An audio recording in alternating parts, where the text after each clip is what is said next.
Sister, ಇವ್ರಿಗೆ sleeping tablet ಕೊಟ್ರಿ ತಾನೆ? ಸ್ಲೀಪಿಂಗ್ ಡೋಸ್ ಹಾಕಿ ಅಂತಿದ್ನಲ್ಲ, ಹಾಕಿದ್ದೀರಾ? ಇತ್ತೀಚೆಗಂತೂ ಹಾಸ್ಪಿಟಲ್ಗೆ ಪೇಷಂಟ್ಗಳೇ ಬರ್ತಾ ಇಲ್ಲ. ಏನಕ್ಕಂತ ಗೊತ್ತಾಗ್ತಾ ಇಲ್ಲ. ಏಕೆ ನಮ್ಮ ಹಾಸ್ಪಿಟಲಲ್ಲಿ ಟ್ರೀಟ್ಮೆಂಟ್ ಚೆನ್ನಾಗಿ ಕೊಡ್ತಾ ಇಲ್ವಾ? ಚೆನ್ನಾಗಿ ಕೊಡ್ತಾ ಇದ್ದೀವಲ್ಲ, ಏನಾದ್ರೂ ಪ್ರಾಬ್ಲಮ್ ಆದರೆ ಬೇಗ ರಿಕವರಿ ಆಗುತ್ತೆ, ಬೇಗ ಟ್ರೀಟ್ಮೆಂಟ್ ಎಲ್ಲ ಶುರು ಮಾಡ್ತೀವಿ.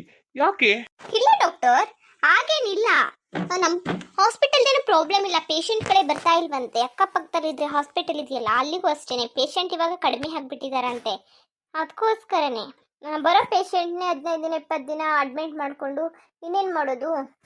ಕೆಲಸ ಮಾಡೋರ್ಗಾದ್ರೂ ಸ್ಯಾಲ್ರಿ ಏನಾದ್ರು ಕೊಡಬೇಕಲ್ಲ. ಹಾಂ, ಸರಿ ಸರಿ ಸಿಸ್ಟರ್, ಏನಾದರೂ ಆಗಲಿ, ನೀವು ಬರೋ ಪೇಷಂಟ್ ಅಂತೂ 15 ದಿನದಿಂದ 20 ದಿನ ಇಲ್ಲಿ ಇಟ್ಕೊಳ್ಳೇಬೇಕು.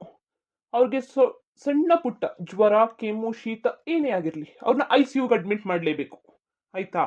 ಮತ್ತೆ ನಾನು ಹೇಳೋಕ್ಕಾಗೋದಿಲ್ಲ. ಆಮೇಲೆ ಪದೇ ಪದೇ ಪೇಷಂಟ್ಗಳನ್ನ, ಅವ್ರ ಮನೆ ಪೇಷಂಟ್ಗಳ ಕಡೆಯವ್ರನ್ನೆಲ್ಲರನ್ನೂ ICU ಒಳಗಡೆ ಬಿಡಕ್ಕೆ ಹೋಗ್ಬಿಡಿ. ಅವ್ರಿಗೆ ಗೊತ್ತಾಗ್ಬಿಡುತ್ತೆ. ICU ಅಲ್ಲಿದ್ದರೆ ಯಾರಾದರೂ ICU ಅಲ್ಲಿ ಕೂತ್ಕೊಂಡು ಊಟ ಎಲ್ಲ ತಿನ್ನೋಕ್ಕಾಗುತ್ತಾ? ಹಾಂ, ಇಲ್ಲ ತಾನೇ. ಅದಕ್ಕೋಸ್ಕರನೇ ಏನು ಅವ್ರಿಗೆ ಒಂದೊಂದು ಗ್ಲೂಕೋಸ್ ಹಾಕ್ಬಿಡೋಣ, ಒಂದು ಇಂಜೆಕ್ಷನ್ ಕೊಟ್ಬಿಡೋಣ, ಸಾಕು. ಮಿನಿಮಮ್ 15 ದಿನ 20 ದಿನ ಇಟ್ಕೊಳ್ಳೇಬೇಕು. ಇಲ್ಲಾಂದರೆ ಸುಮ್ಮನೆ ನಾವು ಹಾಸ್ಪಿಟಲ್ ಮುಚ್ಕೊ ಹೊರಟೋಗ್ಬಿಡ್ಬೇಕಾಗುತ್ತೆ ನಾವು. ಸದ್ಯಕ್ಕೆ ಇವ್ರನ್ನ ಹೀಗೆ ಮೇಂಟೈನ್ ಮಾಡಿ. ಏನೂ ಆಗಿಲ್ಲ, ಒಂದು ಸ್ವಲ್ಪ ಹೀಟ್ ಆಗಿದೆ ಅಷ್ಟೇ. ಸ್ಕ್ಯಾನಿಂಗ್ ಎಲ್ಲ ಮಾಡಿ ಟ್ಯಾಬ್ಲೆಟ್ ಕೊಟ್ಟರೆ ಸರಿ ಹೋಗುತ್ತೆ. ಇನ್ನು ಸ್ವಲ್ಪ ದಿನ ಅವ್ರನ್ನ ಆಗಲೇ ಅಡ್ಮಿಟ್ ಮಾಡ್ಕೊಂಡು 1 ವಾರ ಆಯಿತು. ಇನ್ನೊಂದು ವಾರ 15 ದಿನ ಹೇಗೋ ಮ್ಯಾನೇಜ್ ಮಾಡಿಬಿಡೋಣ. ಅವ್ರ ಮನೆಯವರು ಓಕೆ, ಪರವಾಗಿಲ್ಲ ಅನಿಸುತ್ತೆ. ಎಲ್ಲೋ ಫೈನಾನ್ಸಿಯಲ್ ಎಲ್ಲ ಸ್ಟ್ರಾಂಗ್ ಇದ್ದಾರೆ, ಚೆನ್ನಾಗಿ ದುಡ್ಡೆಲ್ಲ ಕಟ್ಕೊಂಡು ಹೋಗ್ತಿದ್ದಾರೆ.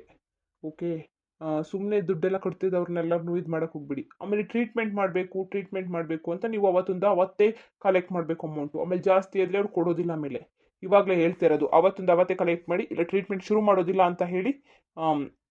ಆಮೇಲೆ ಟ್ಯಾಬ್ಲೆಟು ಎಲ್ಲ ಆಚೆಲಿ ಬರೀರಿ, ಮೆಡಿಷನ್ಗೆ ಮಾತ್ರ ಇಸ್ಕೊಳ್ಳಿ ಫೀಸು. ಆಮೇಲೆ ಮೆಡಿಷನ್ ಎಲ್ಲನೂ ನಮ್ಮ ಫಾರ್ಮಸಿಲೇ ತೊಗೋಬೇಕು, ಆಚೆಗೆ ಎಲ್ಲೂ ಕಳ್ಸೋಕೂಡ್ದು. ಅರ್ಥ ಆಗ್ತಿದೆಯಾ ಸಿಸ್ಟರ್ ನಿಮಗೆ? ನಮ್ಮ ಫಾರ್ಮಸಿಗೆ ಬರಬೇಕು. ಅಲ್ಲಿ ನೀವು ಏನು ಮಾಡಿ ಅಂದರೆ, ಒಂದೊಂದು ಟೈಮ್ಗೆ 2 ಟ್ಯಾಬ್ಲೆಟ್ ತಗೋಬೇಕಾಗಿದ್ರೆ ನೀವು 10 ಟ್ಯಾಬ್ಲೆಟ್ ಬರೀಬೇಕಾಗುತ್ತೆ. ಇವ್ರಿಗೆ 2 ಕೊಟ್ಬಿಟ್ಟು ಇನ್ನು ಫಾರ್ಮಸಿಲೇ 8 ಅಲ್ಲೇ ಉಳಿಸಿ. ಆದರೆ ಅದ್ರ ಫೀಸ್ ಎಲ್ಲ ನೀವು ಫುಲ್ ಕಲೆಕ್ಟ್ ಮಾಡ್ಕೊಳ್ಳೇಬೇಕಾಗುತ್ತೆ. ಆಮೇಲೆ ಇವ್ರಿಗೆ ಮಾಮೂಲಿ ಫೀಡಿಂಗ್ ಮಾಡೋದಕ್ಕೆ ಇಲ್ಲೇ ಫೀಡಿಂಗ್ ಮಾಡ್ತಿರೋದಲ್ವ ಇವಾಗ, ಹಾಲೆಲ್ಲ ಬೇಕು. ನೀವು ಎಷ್ಟು ಹಾಲು ಬರ್ಸಿದ್ರೆ 1 ಲೀಟ್ರ್ ಬರ್ಸಿ ಒಂದೊಂದು ಟೈಮ್ಗೆ. ಇವ್ರಿಗೆ ಎಷ್ಟು ಹಾಕಿ ಅಂದರೆ ಒಂದೊಂದು 100 ml ಹಾಕಿ ಸಾಕು. ಮಾರ್ನಿಂಗ್ 100, ಮಧ್ಯಾಹ್ನ ಮತ್ತು ಈವ್ನಿಂಗ್ 3 ಟೈಮು 100 ml ಹಾಕಿ. ಇನ್ನು ಉಳಿದಿರೋದ ಹಾಗೆ ಇಟ್ಟಿರಿ, ಬರೀರಿ ಅಷ್ಟೇ. ನಾವೇ ತರಿಸ್ಕೋತೀವಿ ಅಂತ ಹೇಳಿ ತರಿಸಿಸ್ಕೋಬೇಡಿ, ಹಾಲೆಲ್ಲನು ಮಿಲ್ಕೆಲ್ಲ ತರಿಸ್ಕೋಬೇಡಿ ಆಚೆಯಿಂದ. ನಮ್ಮ ಫಾರ್ಮಸಿಲೇ ಇದೆ, ನಾವೇ ತಗೋತೀವಿ ಹಾಲು ಫೀಡ್ ಮಾಡೋದಕ್ಕೆ. ಆಮೇಲೆ ಪೌಡ್ರ್ ಎಲ್ಲ ಬೇಕು ಅಂತ ಹೇಳಿ ಹಾಲು ಹಾಕೋದಕ್ಕೆ ಪೌಡ್ರು ಬೇಕು, ಮತ್ತು ಅದೆಲ್ಲ ಬರಿಬೇಕು. ನಾನೇ ಬರ್ಕೊಡ್ತೀನಿ, ಎಲ್ಲನೂ ತರಿಸ್ಬೇಕು. ಮೆಡಿಷನ್ ಎಲ್ಲ ತಗೊಂಡು ಮತ್ತೆ ಫಾರ್ಮಸಿಗೆ ನೀವು ತಗೊಂಡೋಗಿ ಕೊಡಿ. ಅರ್ಥ ಆಗ್ತಿದೆಯಾ? ಆಮೇಲೆ ಇಲ್ಲ ಡಾಕ್ಟರ್, ಅದು ಡಾಕ್ಟರ್, ಅವ್ರು ಬಡವರು ಡಾಕ್ಟರ್, ಅವ್ರು ಶ್ರೀಮಂತ ಡಾಕ್ಟರ್, ಇವ್ರಿಗಾಗೋದಿಲ್ಲ ಡಾಕ್ಟರ್, ಅವ್ರಿಗಾಗೋದಿಲ್ಲ ಡಾಕ್ಟರ್ ಅಂತ ಅವ್ರ ಪರ ಮಾತಾಡೋಕ್ಕೆ ಹೋಗಬಾರ್ದು. ಏನಾದರೂ ಮಾತಾಡೋದಿದ್ರೆ ನಿಮ್ಮ ಪಡ ನೀವು ಹೋಗ್ತಾ ಇರಿ. ಇದು ಬಿಸ್ನೆಸ್, ಅರ್ಥ ಆಯ್ತಾ? ನನ್ನ ಕೈಯಿಂದ ಎಲ್ಲರಿಗೂ ಸಂಬಳ ಕೊಡೋದಕ್ಕೆ ನನಗೆ ಹಣೆ ಬರ ಬಂದಿಲ್ಲ. ಹಾಸ್ಪಿಟಲ್ನ ಇಷ್ಟು ಬಂಡವಾಳ ಎಲ್ಲ ಸುರಿದ್ಬಿಟ್ಟು ಇಲ್ಲಿ ನೋಡಿದ್ರೆ ಒಂದು ಪೇಷಂಟ್ ಇಲ್ಲ. ಇರೋ ಡಾಕ್ಟರ್ಗೆಲ್ಲರಿಗೂ ಏನು ವಿಸಿಟಿಂಗ್ ಡಾಕ್ಟರ್ಗೆಲ್ಲರೂ ನಾನು ಸ್ಯಾಲ್ರಿ ಕೊಟ್ಕೊಂಡು ಕೂತ್ಕೊಳ್ಳ ನಾನಿಲ್ಲಿ? ಅದೆಲ್ಲ ಆಗೋದಿಲ್ಲ. ಭಾರಿ ಕಷ್ಟ ಆಗ್ತಾ ಇದೆ ಜೀವನ.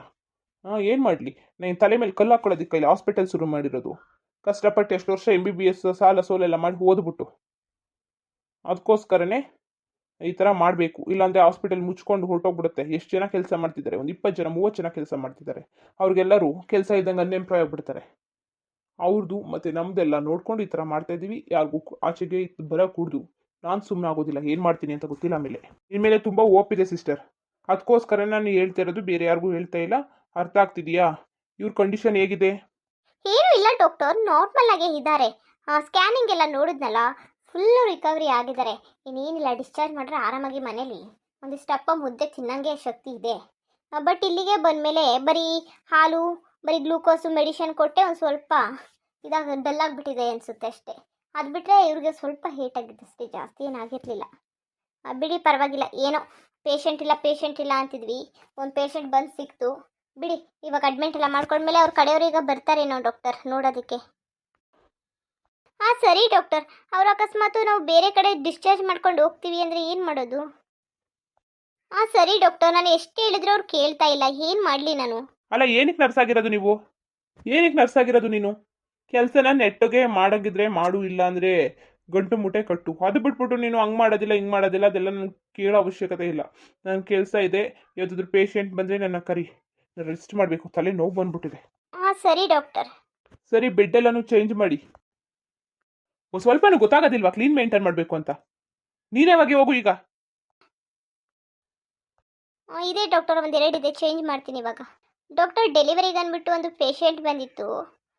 ಅವ್ರನ್ನೂ ಸಿಸರಿನ್ನೇ ಮಾಡಬೇಕು ಅಂತ ಹೇಳಿದ್ದೀವಿ. ನಾರ್ಮಲ್ ಆಗುತ್ತೆ, ಬಟ್ ಸಿಸರಿನ್ ಮಾಡಿದ್ರೆ ICU ಅಲ್ಲೆಲ್ಲ ಹಾಕ್ಬೋದಲ್ಲ. ಆಮೇಲೆ ಒಂದು 2-3 ದಿನ, ಒಂದು ವಾರ ಇಲ್ಲೇ ಇರ್ತಾರಲ್ಲ, ಹಾಗನ್ಬಿಟ್ಟು ಆ ಥರ ಹೇಳಿದ್ವಿ. ಸರಿ ಡಾಕ್ಟರ್, ಹಾಗೇ ಮಾಡ್ತೀವಿ. ಆ ಹೇಮ ಇಲ್ಲೋದ್ಲು? ಆ ನರ್ಸ್ ಕಾಣಿಸ್ತಾನೆ ಇಲ್ವಲ್ಲ? ಡಾಕ್ಟರ್, ಅವ್ರಿಗೆ ಯಾಕೋ ತಲೆನೋವಂತೆ, ಅವ್ರು ರೆಸ್ಟ್ ಮಾಡ್ತಿದ್ದಾರೆ ಅಲ್ಲಿ. ಸರಿ, ಎಲ್ಲನೂ ಸರಿಯಾಗಿ ಇಲ್ಲಿ ಮೇಂಟೈನ್ ಮಾಡ್ತಾ ಇದೆಯೋ ಇಲ್ವೋ? ಆಮೇಲೆ ನಾನು ಆಚೆಗೆ ಹೋಗ್ಬೇಕು. ಮತ್ತೆ ಇದು ಅವತ್ತು ಒಂದು OPD ಇತ್ತಲ್ಲ, ಅಲ್ಲಿಗೆ ಡಾಕ್ಟರ್ ಕರ್ಸಿದ್ವಲ್ಲ, ಅವ್ರಿಗೆ ಪೇಮೆಂಟ್ ಎಲ್ಲ ಆಯ್ತಾ? ಇಲ್ಲ ಡಾಕ್ಟರ್, ಇನ್ನೂ ಪೇಮೆಂಟ್ ಆಗಿಲ್ಲ, ಅದನ್ನೇ ಹೇಳೋಣ ಅನ್ಕೊಂಡು ಬಂದೆ. ಸರಿ, ನನಗೆ ಮರಗು ಬಂದ್ಬಿಡುತ್ತೆ. ಅವ್ರು ಬಂದ್ಮೇಲೆ ಗ್ಯಾಪ್ ಅನ್ಸು ಅವ್ರಿಗೆ ಪೇ ಮಾಡಬೇಕು. ಡಾಕ್ಟರ್, ಯಾರೋ ನರ್ಸು ಜಾಬ್ ಇದೆಯಾ ಅಂತ ಕೇಳ್ಕೊ ಬಂದಿದ್ರು. ಹಾಗೆ ಡಾಕ್ಟರ್ ಇಬ್ಬರು ಡಾಕ್ಟ್ರು ಬಂದಿದ್ರು, ಏನಾದರೂ ಇಲ್ಲಿ ಕೆಲಸ ಖಾಲಿ ಇದೆಯಾ ಅಂತ. ಇಲ್ಲಿರೋರಿಗೆ ಕೆಲಸ ಇಲ್ಲ, ಇನ್ನು ಯಾರು ಕರ್ಕೊಬಂದು ಏನು ಮಾಡೋದು? ಇಲ್ಲಿರೋರ್ನೇ ಒಂದು 2-3 ಜನ ತೆಗ್ದಾಕ್ಬೇಕು. ಇಲ್ಲಿ ಪೇಷಂಟು ಬರ್ತಾ ಇಲ್ಲ, ಇತ್ತಾಗಿ ಏನೂ ಆಗ್ತಾ ಇಲ್ಲ. ತಲೆ ಮೇಲೆ ಕಲ್ಲು ಹಾಕೊಳ್ಳಂಗೆ ಆಗ್ಬಿಟ್ಟೈತೆ ನಮ್ಗಂತೂ. ಸರಿ ಡಾಕ್ಟರ್, ಇಲ್ಲ ಅಂತ ಹೇಳ, ಯಾರು ಕೇಳಿದ್ರೆ? ಇಲ್ಲ ಅಂತಾನೆ ಹೇಳು. ಡಾಕ್ಟರ್, ಇವರು ಕ್ಲೀನಿಂಗ್ ಮಾಡೋರು ಯಾರು ಬಂದಿಲ್ವಲ್ಲ, ಹೌಸ್ ಕೀಪಿಂಗ್ ಅವ್ರನ್ನೆಲ್ಲರನ್ನು? ಯಾರು ನರ್ಸು ಫ್ರೀ ಇದ್ದಾರೆ ಅವ್ರನ್ನೆಲ್ಲರನ್ನೂ ಕರ್ಕೊಂಡು ಹೌಸ್ ಕೀಪಿಂಗ್ ಮಾಡಿಸಿ. ಇನ್ನೇನು ಮಾಡೋದು, ಸುಮ್ಮನೆ ಸ್ಯಾಲ್ರಿ ಕೊಡೋಕ್ಕಾಗುತ್ತಾ? ಅಲ್ಲ ಡಾಕ್ಟರ್, ನರ್ಸ್ ಹತ್ರ.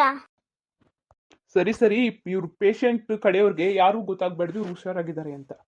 ಟ್ಯಾಬ್ಲೆಟ್ಟು ಕೊಡ್ತಾ ಇದ್ದೀರಾ ತಾನೇ, ಸ್ಲೀಪಿಂಗ್ ಟ್ಯಾಬ್ಲೆಟು. ಆಮೇಲೆ ಮರ್ತಿರ್ತು ಬಿಟ್ಟಿದ್ದೀರಾ ಹೆಂಗೆ? ಡೈಲಿ ಒಂದೊಂದು ಕೊಡಿ, ಜಾಸ್ತಿ ಕೊಡೋಕೆ ಹೋಗಬೇಡಿ. ಹೆವಿ ಡೋಸ್ ಆಗ್ಬಿಟ್ಟು ಆಮೇಲೆ ಪ್ರಾಬ್ಲಮ್ ಆಗಿಬಿಡುತ್ತೆ. ಬರೀ ಒಂದೊಂದು ಕೊಟ್ಕೊಂಡು ಹೋಗಿ, ಒಂದು ಸ್ವಲ್ಪ ಡೋಸ್ ಇರಬೇಕು. ಅವ್ರಿಗೆ ಬರೀ ನಿದ್ದೆ ಇರಬೇಕಷ್ಟೇ. ಆಮೇಲೆ ಜಾಸ್ತಿ ಏನು ಕೊಡೋಕೆ ಹೋಗಬೇಡಿ, ಹುಷಾರು. ಏನಾದ್ರು ಹೆಚ್ಚು ಕಡಿಮೆ ಆದರೆ ಆಮೇಲೆ ನಾನು ಬಿಡೋದಿಲ್ಲ ನಿಮ್ಮನ್ನಂತೂ, ಕೆಲಸದಿಂದ ತೆಗ್ದಾಕ್ಬಿಡ್ತೀನಿ. ಹುಷಾರು. ಸರಿ, ಆಕ್ಸಿಜನ್ ಇದೆಯಲ್ಲ, ಆದರೂ ಮಾಸ್ಕ್ ಹಾಕಿ ಅವ್ರು ಬಂದ ತಕ್ಷಣ. ಮರ್ತಿರ್ತು ಬಿಟ್ಟಿರಾ? ಇಲ್ಲ ಡಾಕ್ಟರ್, ಇವಾಗ ತಾನೇ ತೆಗ್ದಿದ್ದು. ಮಾಸ್ಕ್ ಮಾತ್ರ ಹಾಕಿರಿ, ಆಕ್ಸಿಜನ್ ಏನು ಕನೆಕ್ಟ್ ಮಾಡೋಕೆ ಹೋಗ್ಬೇಡಿ, ಬರೀ ಹಾಗೆ ಇಟ್ಟಿರಿ. ಅವ್ರಿಗೆ ಗೊತ್ತಾಗಬೇಕಲ್ಲ ನಾವು ಆಕ್ಸಿಜನ್ ಎಲ್ಲ ಹಾಕ್ತಾ ಇದ್ವಿ. ಆಮೇಲೆ ಆಕ್ಸಿಜನ್ಗೂ ನೀವು ಪೇ ಮಾಡಿಸ್ಕೋಬೇಕು. ಸರಿ ಡಾಕ್ಟರ್, ಎಲ್ಲನೂ ಸೇರಿಸಿ ಪೇ ಮಾಡಿಸ್ಕೊತಾ ಇದ್ದೀವಿ. ಒಂದು ದಿನಕ್ಕೆ ICUಗೆ 15,000 ಅಂತ. ಇನ್ನೊಂದು 10 ದಿನ ಇವ್ರನ್ನ ಇಲ್ಲಿ ಇಳಿಸ್ಕೊಬಿಟ್ರೆ ಸ್ಯಾಲ್ರಿ ಕೊಡೋಕೆ ಆಗ್ಬಿಡುತ್ತೆ ಇಲ್ಲಿರೋ ಡಾಕ್ಟರ್ಸ್ಗೆಲ್ಲ. ಈ ತಿಂಗಳು ಫುಲ್ಲು ಪೇಷಂಟ್ಗಳೇ ಇಲ್ಲ. ನನಗಂತೂ ತಲೆ ಕೆಟ್ಟೋಗ್ಬಿಟ್ಟದೆ.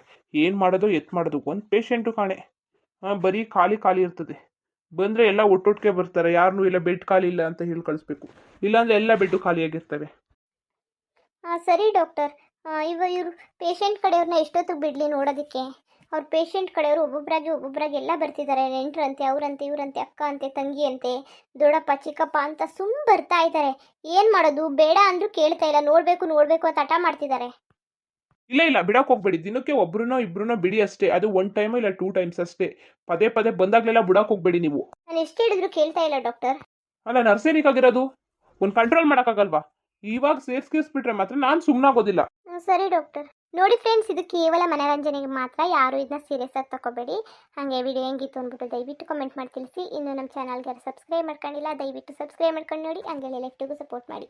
ಎಲ್ಲರಿಗೂ ಧನ್ಯವಾದಗಳು, ನಮಸ್ಕಾರ. ಇಷ್ಟ ಆದರೆ ಒಂದು ಲೈಕ್ ಕೊಟ್ಬಿಡಿ. ಬರೋದಾ ಮತ್ತೆ?